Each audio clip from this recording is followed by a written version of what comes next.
வணக்கம் நண்பர்களே, முக்கிய செய்திகளை இந்த பதிவில் பார்க்க போகிறோம். என்ன செய்தி அப்படின்னா, நேற்று புதுக்கோட்டை மாவட்டத்துக்கு அண்ணாமலை அண்ணன் வந்திருந்தார், பரப்புரைக்காக வந்திருந்தார். புதுக்கோட்டையில் இருக்கக்கூடிய அறந்தாங்கி தொகுதி, கந்தரவக்கோட்டை தொகுதி, புதுக்கோட்டை தொகுதி, இந்த 3 தொகுதியிலையும் பிரச்சாரம் மேற்கொண்டாரா. அதில் புதுக்கோட்டை தொகுதியில் பிரச்சாரம் மேற்கொள்ளும் போது அண்ணனை எப்படியாவது பார்த்துடணும் அப்படிங்கிறதுக்காக பார்த்துட்டேன். ஃபைனலாக அண்ணாமலை அண்ணனை தூரத்திலிருந்து பார்த்துட்டேன். நிறைய பேர் கேட்பாங்க, யாரை நேரடியாக பார்க்க ஆசைப்படுறீங்க, எந்த பிரபலத்தை நீங்கள் நேரடியாக பார்க்குறதுக்கு உங்களுக்கு ஆசை இருக்குது அப்படின்னு சொல்லிட்டு சில பேர்லாம் கேட்டிருக்காங்க. மொத்தம் 3 பேர் தான். ஒன்று பிரதமர் மோடி, 2வது அண்ணாமலை அவர்கள், 3வது ரஜினிகாந்த் அவர்கள். இந்த 3 பேரை தான் நேரடியாக எப்படியாவது பார்த்துடணும் அப்படின்னு சொல்லிட்டு எனக்கு ஆசை இருக்குது. 3மே நடந்ததில்லை இவ்வளவு நாள். ரஜினி சாரையும் பார்த்ததில்லை, அண்ணாமலை சாரையும் பார்த்ததில்லை, மோடி சாரையும் பார்த்ததில்லை நேரில். இந்த 3ல் நேற்று 1 வந்து டிக் ஆயிடுச்சு. அண்ணாமலை அண்ணனை நேரில் பார்த்துட்டேன். பயங்கரமான கூட்டங்க. இதில் விஷயம் என்னென்னா, அண்ணாமலை ஒவ்வொரு பிரச்சார கூட்டத்துக்கு போகும்போது அவ்வளவு கூட்டம் கூடுது, அவ்வளோ பேர் கூடுறாங்க அப்படின்னு சொல்லிட்டு சோசியல் மீடியாவில் வரக்கூடிய புகைப்படங்கள், வீடியோக்களை வச்சு நம்ம சேனல்லே நான் பல விஷயங்கள் பேசியிருக்கேன். அதை நேரடியாக உணர முடிஞ்சிச்சு நேற்று. அவ்வளவு கூட்டம். எங்கள் ஊரில் பாஜகவுக்கு இவ்வளோ பேர் இருக்காங்களா, அண்ணாமலை அண்ணனுக்காக இவ்வளோ பேர் வராங்களா அப்படிங்கிறதெல்லாம் நேற்று தான் கண்கூட பார்க்க முடிஞ்சிச்சு. பயங்கரமான க்ரௌடு. அது சம்மந்தப்பட்ட வீடியோவையும் நான் ஷேர் பண்ணுறேன், பாருங்கள். சைடில் ஓடும். நல்லா இருந்துச்சு. இது 1. 2வது, முதல்வர் ஸ்டாலின் அவர்களுடைய பரப்புரை கூட்டம். கேம்பெயினில் முதல்வர் என்ன பேசியிருக்காரு தெரியுமா? பல பிரைம் மினிஸ்டர்ஸை நான் வந்து சந்திச்சிருக்கேன், ஆனால் மோடியை போல மாநிலங்களை நசுக்கிய பிரதமரை நான் பார்த்ததே இல்லை அப்படின்னு சொல்லிட்டு ஸ்டாலின் பேசியிருக்காரு. பாஜக காரங்க என்ன ரியாக்ட் பண்ணுறாங்கன்னா, இந்திரா காந்தி அவர்களுடைய காலகட்டத்தில், ராஜீவ்காந்தியுடைய காலகட்டத்தில், மன்மோகன் சிங்குடைய காலகட்டத்தில், இல்லை காங்கிரஸுடைய முக்கிய தலைவர்கள் இவங்க பிரதமராக இருந்தப்ப எத்தனை மாநிலங்களில் ஆட்சியை கவிழ்த்திருக்காங்க தெரியுமா? ஆர்டிகிள் 356 பயன்படுத்தியிருக்காங்க தெரியுமா?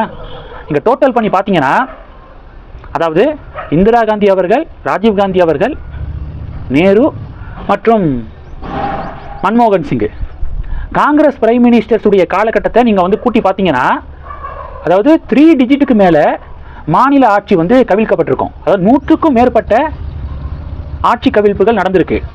ஆனால் மோடி பிரதமராக இருந்த காலகட்டத்தில் 11 வருஷம் அவர் பிரைம் மினிஸ்டராக இருந்திருக்காரு. இப்போ பிஎம்மாக கண்டினியூ ஆகியிருக்காரு.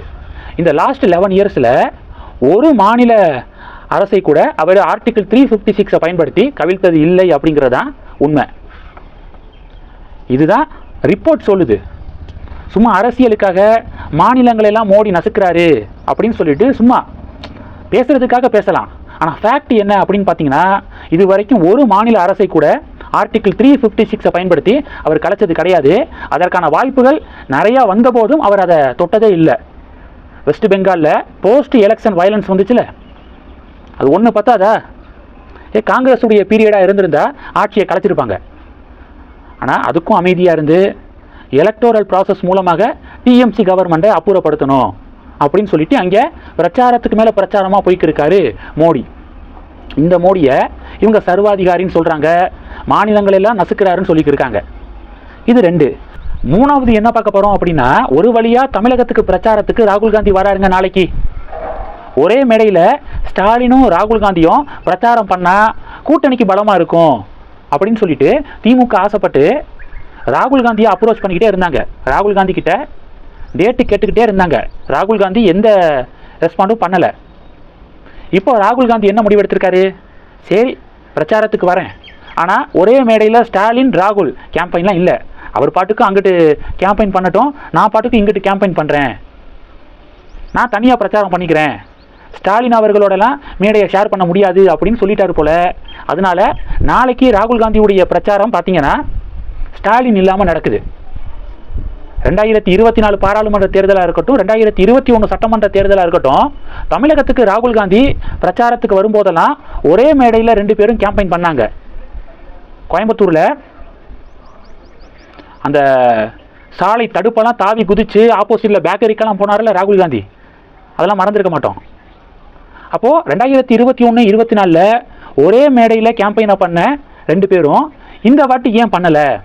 அப்போது மீடியாக்கள் சொல்கிற மாதிரி திமுக மேலே ராகுல் காந்தி அதிருப்தியில் இருக்கிறது உண்மைதான் போல, ஸ்டாலின் மேலே ராகுல் காந்தி அதிருப்தியில் இருக்கிறது உண்மைதான் போல அப்படின்னு பாஜக முணுமுணுக்குறாங்க. இந்த செய்திகளை பற்றி உங்களுடைய பார்வைகளை மறக்காமல் கமெண்ட் பண்ணுங்கள். தொடர்ந்து கணக்கில் இருங்க. அடுத்தடுத்து நிறையா பதிவுகளை பார்க்க போகிறோம். நன்றி. ஜெய் ஹிந்த்.